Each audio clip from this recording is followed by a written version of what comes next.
Okay guys, so here is part 3. So go ahead and take a look at these answers. 216, B is 127, C is 1 over 128, D is 1000, E is 1 over 9, and F is 1 over 216.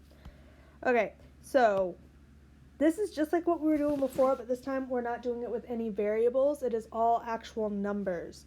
So what I want to do is, remember when we learned that thing last week where it was a to the m over n, and that told me that I'd have n radical a to the m? We're going to do that again. So this bottom number, the 2, I have 2 radical 100 to the third because 3 is on the top of the fraction. Okay, so we have the square root of 100 to the third is 1,000,000. The square root of 1,000,000 is 1,000, which is D. So we're doing the same thing as we were before, it's just now we are actually simplifying it down and getting a real answer. So let's go ahead and try the second one together. So looking at this number, this goes out in the front, so I have second radical 36 to the third. So we have the square root. Now notice that I'm not putting the 2 there anymore. Like if we don't put a 2, then it's automatically just assumed that there is a 2 there. So I have radical, what's 36 cubed? It is 46656, and the square root of 46656 is 216, which is answer A. Okay, so now I'll go ahead and do this one. We have a negative exponent. Looking at your exponent rules, what do we do with a negative exponent? That just means that we're going to take it and we're going to put it under 1. So 243 to the positive 2/5. Now, what kind of root am I taking? The squared root or the 5th root? We're going to take the 5th root. So I have 5 root 243 to the second.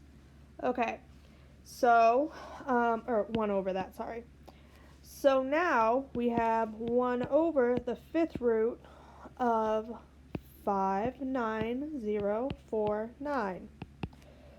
The 5th root of 59,049 is just 1/9. So that tells me my answer should be E. Okay, I want you to go ahead and try the next one.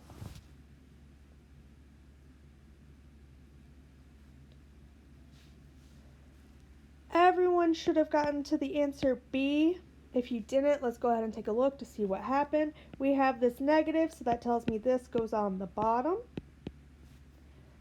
Now we can simplify this, so I'm going to take the squared root, so I'm going to go ahead and just put that 2 there just to help us remember, to the third power, so 9 to the third power. So that equals 1 over square root of 729, which equals 1 over 27, which is B. Okay, go ahead and try the second one.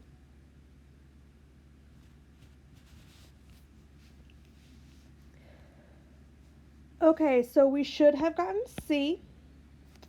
Now let's see what happened here. This is a negative, so that tells me I have 1 over 32 to the 7/5. I'm going to take the 7th root or the 5th root?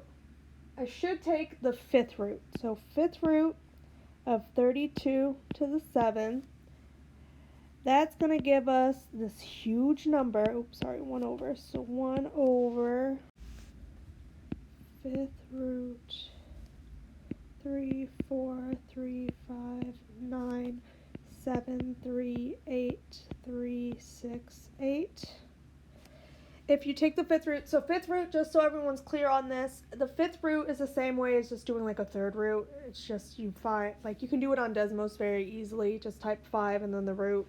So we have 1 over, fifth root of that is 128. So C. Okay, go ahead and try this last one.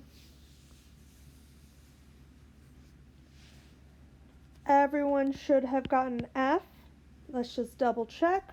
So we have 1 over 36 to the 3 halves, which equals 1 over the square root of 36 to the third, which equals 1 over the square root of 46656, which is just 1 over 216, which is F. Okay. If you're getting stuck on any of this, send me an email, let me know. I'm also going to be putting up a second set of notes, and then you can do your Delta Math, and then iReady. Have a good day.